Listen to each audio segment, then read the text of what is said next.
This happened when I was a little kid, maybe 6 or 7.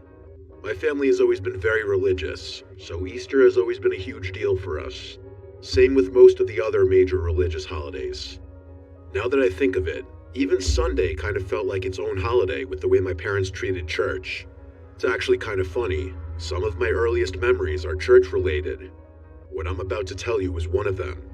It was Easter Sunday, so all the services are much longer than usual. I don't mind though. My parents instilled the love of Christ in me very early on. After the service was Sunday school, or CCD as our church called it. I know lots of churches don't offer Sunday school after really important masses, but ours did. So after the mass, my parents took me downstairs to all the classrooms like they had done 100 times, and I said goodbye. I'm just going to describe the layout of the church now so the story makes sense. Our church had kind of a split-level layout. The main sanctuary was upstairs where the altar and pews were, and then all the classrooms were in the basement. It was technically a basement, but the church was on a slope. You could still get in and out of the building from down there. There was this long carpeted hallway down there with maybe 7 or 8 rooms branching off on each side, grouped by age. My classroom was one of the first ones on the left. At the very end of the hallway were the 2 bathrooms, one for boys and one for girls. Right next to those was a heavy gray door that led outside. It was almost always locked from the inside, but I remember being told it could be used in case of an emergency. The adults always warned us to never leave from that door because it would automatically lock behind us, and we'd have no way of getting back inside the church. But anyway, back to the story. The whole downstairs had been decorated for Easter, like really decorated. The walls were covered in pastel streamers and little paper cutouts of lambs and crosses, and there were drawings of Jesus with kids taped up between the classroom doors. Some of the teachers had even worn these cheap bunny ears you get at CVS. It actually felt more festive down there than it had upstairs during Mass. All the kids were in a good mood too, probably because everyone knew there'd be egg hunts later in the day. Normally I'd wait until class was over to go to the bathroom, but because the Easter service had run way longer than usual Masses, and I couldn't hold it, I raised my hand and asked to go, and the teacher excused me from the room. The bathrooms were maybe 15 feet down the hall, and it wasn't uncommon for kids to go by themselves. They always said if we took too long, they'd come check, but I don't remember that ever actually happening. So I slipped out quietly while the rest of the class was coloring pictures of the empty tomb and Jesus rising from it. I went into the boys' bathroom and shut the stall door behind me. It was quiet, but those bathrooms were old. All I could hear was the soft hum of the fluorescent lights and the faint sound of a teacher's voice echoing down the hallway. But as I was sitting there, I suddenly heard this weird scraping sound coming from the stall next to mine. It didn't sound like anything normal, not like someone shifting or unlocking a door. It was the slow, uneven metal sound, like something was being dragged or scraped against the inside of the door. Not loud, but sharp. I don't remember being scared. I was mostly just confused. At first, I thought it was another kid, so I kept quiet and finished up my business. As I was washing my hands, though, I looked into the mirror and saw that stall door opening slowly, but instead of another kid stepping out, it was a grown man wearing an Easter bunny costume. I remember the way the ears flopped forward a little and how the suit looked off. It was kind of saggy and stained in places, like it hadn't been washed ever. The fur was more of a grayish white than a bright white, and one of the eyes on the head looked like it had been sewn back on crooked. But the thing is, I don't remember being scared when I saw him. Not then. Like I said, I was pretty young, and in my mind, this was just the Easter bunny making a surprise visit. I actually smiled when I turned around. I think I even said something like, "Hi." He didn't say anything at first, just stood there halfway out of the stall, staring at me.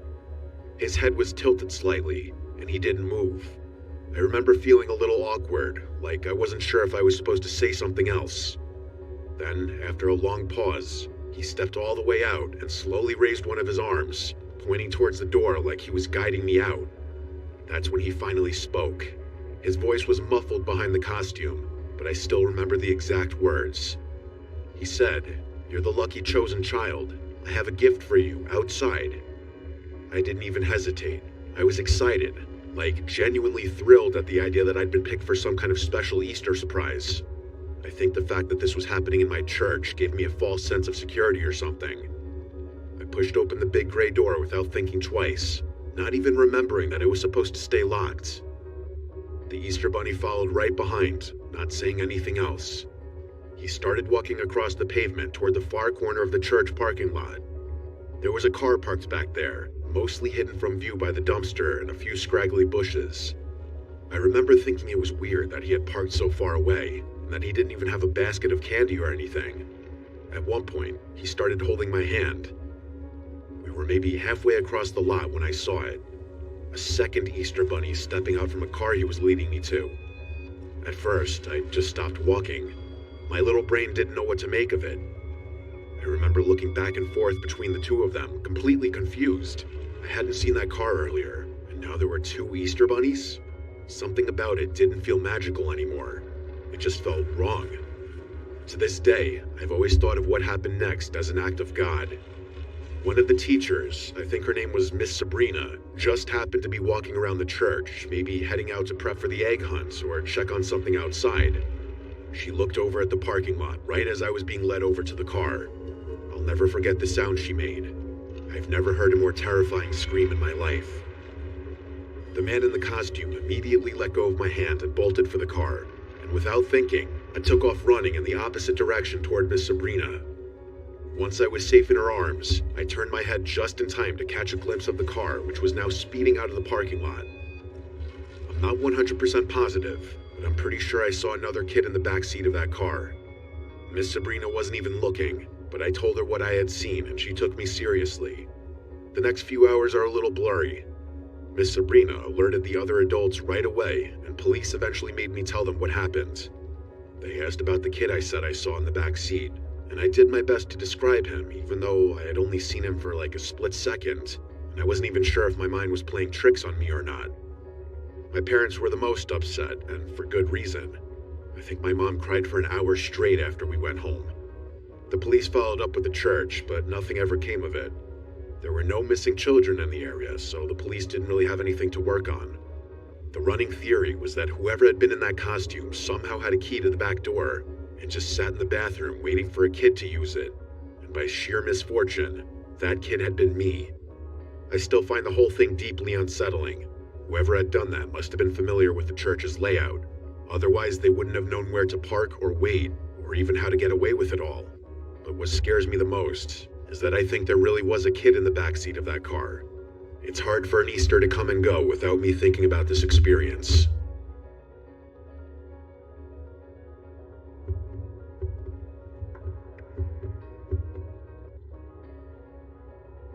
I just graduated high school last year, which is when what I'm about to tell you took place. Easter has always been a fun time of the year for my friends and I, but not for the reason you think. We've outgrown those childish Easter egg hunts that everyone does when they're little, and I honestly cringe when my parents make me participate in one with my younger cousins. A few years ago, I can't remember exactly when, my friends and I created a fun twist on the typical egg hunt format and devised our own game. It's not really that special. It's basically just a mashup of manhunts and an Easter egg hunt. It's two teams like manhunts, but the seekers are also responsible for hiding and protecting a few eggs. If the hiders manage to capture all the eggs, they win. And if the seekers don't find all the hiders within a certain time frame, the hiders also win. There are some other dumb rules, like how the seekers can't be camping where any of the eggs are hidden, and stuff like that. But that's not super relevant to the story. It was the Thursday before Easter, and school was canceled the next day for whatever reason. So we decided to have a sleepover that night. It was me, Jake, Race, Chuck, Arthur, and Raz. Raz wasn't actually his real name. His last name was Razzie, but everyone just called him Raz. His family had the biggest house by far, so we'd always chill there. He lived in the middle of nowhere, and his backyard bordered a decently sized wooded area. Plus, his parents were out of town until Friday night, so we'd have the place to ourselves. We were just chilling, playing video games in his basement, when Chuck suggested we play manhunts. We were all down, so we rounded up whatever flashlights Raz had in his garage. We used a random number generator on Jake's phone to pick random teams, just to keep it fair and unpredictable. I was on a team with Chuck and Raz, and we were seeking. Jake and Arthur were hiding. Raz's mom had a ton of plastic eggs upstairs, so we grabbed a couple of them and all of us went outside. We'd played back there a bunch of times before, so we already knew the layout. The far boundary was the fence line, and the other edges were the creek and the back slope that ran down towards Raz's neighbor's horse pasture. We set timers on our phones to give the hiders enough time to hide, and us enough time to hide our eggs. Once 10 minutes passed, the game had officially begun. I should also mention that the sun had already gone down, but it wasn't completely dark out yet. Once the timer went off, we all split up to cover more ground. I veered left into a thicker patch of trees while Raz and Chuck went the other way. I kept my hand over my flashlight, just skimming the ground every few steps so that I wouldn't trip, but I mostly relied on the moonlight to see. The game was way more fun when you actually felt like you were sneaking around. And besides, if one of the hiders saw a flashlight beam coming toward them, they'd just book it. A few minutes in, I thought I saw something move 20 or 30 feet in front of me. At first, I couldn't tell if I was imagining it, but then I saw it again. I instantly turned my flashlight off and froze in place. Someone was crouching behind a tree up ahead. Whoever it was must not have seen me, otherwise they'd definitely have run off. They weren't moving, like they were trying to stay perfectly still. My first guess was that it was Race. He always picked spots close to the seekers, thinking no one would expect it. I decided to try to get the jump on him. I crouched down a bit myself and started moving slowly, trying to circle around behind him. When I got close enough, I sprang forward and lunged at whoever was crouching there, tapping him hard on the shoulder and yelling, "Gotcha!" But the second he turned around, I felt a wave of fear wash over me. It wasn't any of my friends. It was a grown man with slicked back hair and these wide open eyes, like he was on drugs. His clothes were all torn up and he smelled awful. I was so taken aback that I didn't even realize what was going on. Before I could react, he tackled me to the ground. I screamed as I hit the dirt, but before I could yell out again, his hands were around my throat. He was pressing down with all his weight, and in that moment, I honestly thought my life was over.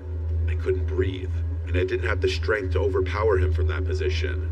And then, out of nowhere, he stopped. Out of the corner of my eye, I saw a flashlight beam bouncing off the trees somewhere behind us. One of my friends must have been running towards us. The guy must have seen the light too, because he jumped off without saying a word and straight up ran into the woods, disappearing almost immediately. I just laid there, gasping for air, still too stunned to move. A few seconds later, Chuck reached me, helped me up, and said he saw the whole thing. I wanted to chase after that guy, but Chuck told me that was an awful idea. So the two of us instead ran back towards the house. Chuck called the rest of the crew and told everyone to go back to Raz's house immediately. Once we all reconvened, I told everyone what happened. After Chuck filled in the rest of the gaps, everyone started talking over each other. But then, Arthur said something that shut all of us up. He said that before the game even started, meaning before the initial 10 minutes were up, he saw two people walking through the trees near where he was hiding. He said they were moving slowly, like they were scouting or waiting for something, and he'd actually gotten pissed at the time because he thought it was two of the Seekers teaming up and breaking the rules. That's when me, Chuck, and Raz all looked at each other and immediately shook our heads. None of us had been walking together, and there was no way we could have gotten all the way to their side in such a short time frame anyway. The realization hit us all at once. If it wasn't any of us, then there were at least 3 other people out in those woods that night. One who attacked me, and 2 more who were moving around before the game had even started.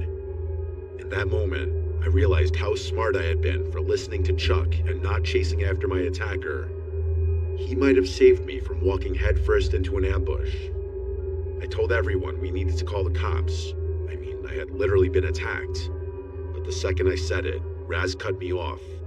He got weirdly serious and said, "No, we're not calling anyone." I asked him what in the world he was talking about, and he said he was technically grounded, and beyond that, he wasn't allowed to host anyone while his parents were out of town, so involving the cops would get him in serious hot water. I told him this was a serious situation and worth involving the police, but he didn't budge. The rest of the guys were kind of stuck in the middle. No one wanted to put Raz in a bad spot with his parents, but I could tell that they were all having a hard time just pretending that the whole thing didn't happen. Eventually, I caved and agreed to not call the police and try to just enjoy the rest of the night, but I was seriously shaken. I ended up going to bed early that night and left Raz's house the next morning before anyone else was awake.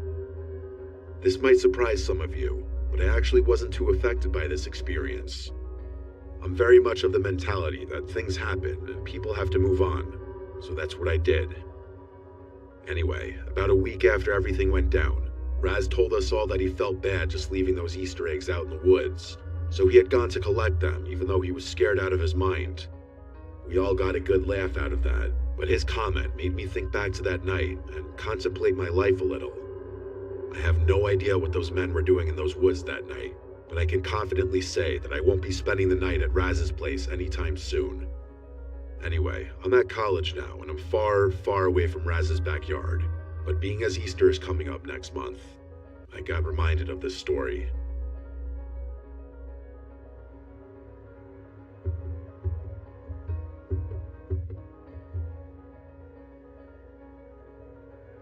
Every Easter, my entire extended family takes the trip out to my Uncle John's house, who lives way out in the sticks. This past year was no different. Uncle John lives in a huge house that sits on a wide open stretch of land, which is surrounded by woods on all sides. Even though I've been there before, many times actually, I've never actually wandered out in the woods behind his house before. I'm not much of a nature person, so I've never had much of an interest in the outdoors. I was dreading the trip, to tell you the truth. I've never really related much to that side of my family. They're all super outdoorsy, into hunting and fishing and stuff like that, and most of them have lived in the same place their whole lives. Anytime I'm around them, I feel kind of like the odd one out.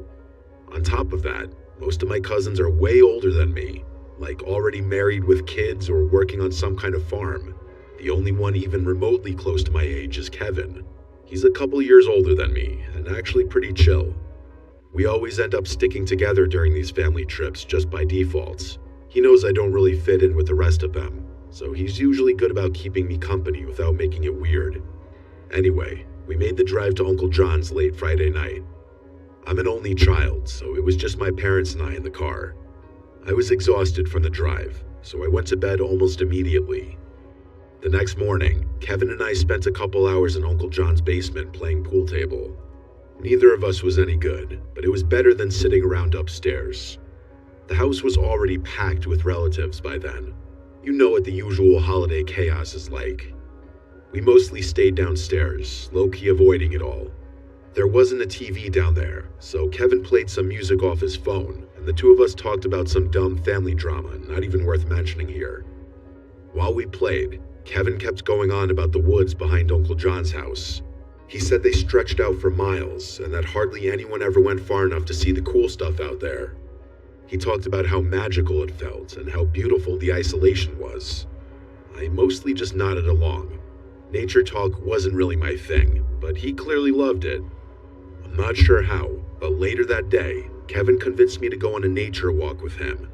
Like I said, I'm not a nature person by any means, but I was quite literally dying of boredom, which is probably why I agreed to tag along. We obviously told Uncle John where we were going. He's a really nice guy and always lets us younger people do what we want, a mentality I wish my own parents shared. Kevin took the lead once we got outside, cutting across the backyard and into the tree line like he'd done it 100 times before, which, knowing him, he probably had. The woods were thick, but not totally wild. There was a kind of natural path that Kevin was following. It wasn't late in the day, so I wasn't super worried about the sun setting. But the deeper we went, the more I started to wonder how we were going to find our way back. After about 20 minutes of walking, I asked Kevin if he was sure he knew where we were, and he just laughed. He told me he knew these woods like the back of his hand, and that he'd been exploring them since he was a kid. We'd been walking for maybe another 20 minutes when we both stopped at the same time. From somewhere up ahead, we heard this loud thunk, like something heavy slamming into wood. It didn't sound like an animal or someone stepping on a branch. It was reoccurring, like a pause, then another hit, then another pause and another hit. It sounded like a hammer or mallet being driven against a tree. That's the best way I can describe it. Kevin looked at me, and I could tell he was trying to figure it out too. That sound didn't sound too close, but it was loud enough to be clear. He told me it wasn't out of the realm of possibility that a hunter was wandering around in there, but even so, he definitely looked a little startled. Eventually, the sound stopped. I asked if he wanted to turn back, but he shook his head. I could tell he was curious now, and I'll admit, I was kind of too. So we kept walking the direction we thought the sound had come from, both on high alert. We'd only been walking for a few more minutes when Kevin suddenly stopped and held his arm out in front of me. I froze, thinking maybe he'd seen someone in front of us, but then he pointed up into the trees. At first, I didn't understand what I was seeing, but then it hit me. There were 3 upside-down crosses nailed into 3 adjacent trees, way higher up than anyone could have reached without a ladder. Easily 15, maybe 20 feet off the ground. Before we could even turn to leave, I saw movement out of the corner of my eye. I whipped my head around, and to my horror, there was a person standing there. He was dressed like a lumberjack, with a thick beard and a very dark stare. Kevin stepped in front of me, partially shielding me from the guy's view. He stared at me specifically and said, "You shouldn't be here." Kevin immediately apologized to the guy and told him we were just leaving, which is actually what we did. That guy didn't move as we left. He just stared us down as we walked back the way we had come. I could feel my hands shaking. We walked back the whole way in silence, and I've never experienced a more tense moment in my life. The 2 of us kept turning around, trying to make sure we weren't being followed, but there was no way to tell for sure. When we finally made it back to the house, we told Uncle John first thing. Like I said, he's a friendly guy and he knows all his neighbors, so I got a sick feeling in my stomach when he said no one he knew matched our description of the guy in the woods. He asked us a bunch of times if we had been followed, and we told him no. There wasn't much else for any of us to do. Someone floated the idea of arming up and sweeping the woods, but Uncle John wanted to avoid confrontation and didn't want to lead anyone to his house. So Kevin and I went back downstairs to chill, and the rest of our relatives went back to whatever they'd been doing, likely planning for the Easter festivities. That whole encounter messed with my head way more than I let on. I ended up going to bed pretty early that night, just to get my mind off of it. But because of that, I woke up way earlier than usual. Like, way earlier.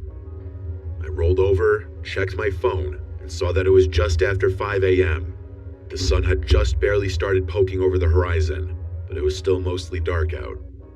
I tried to go back to sleep, but I couldn't, so I just decided to get an early start to my day.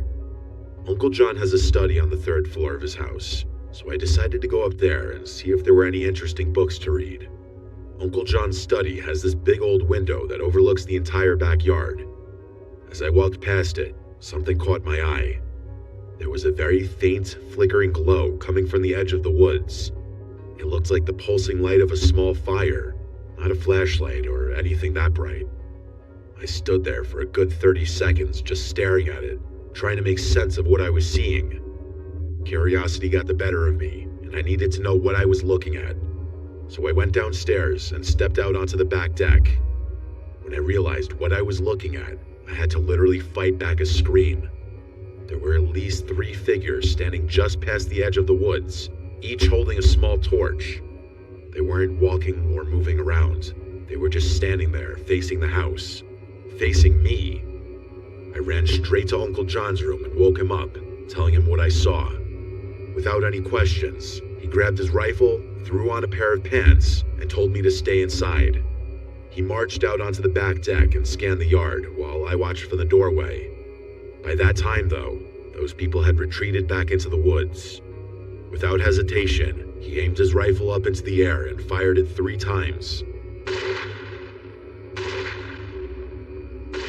That woke up the whole house, and the next 20 minutes or so was complete chaos. I'll just tell you that I can't think of a worse way to spend an Easter morning.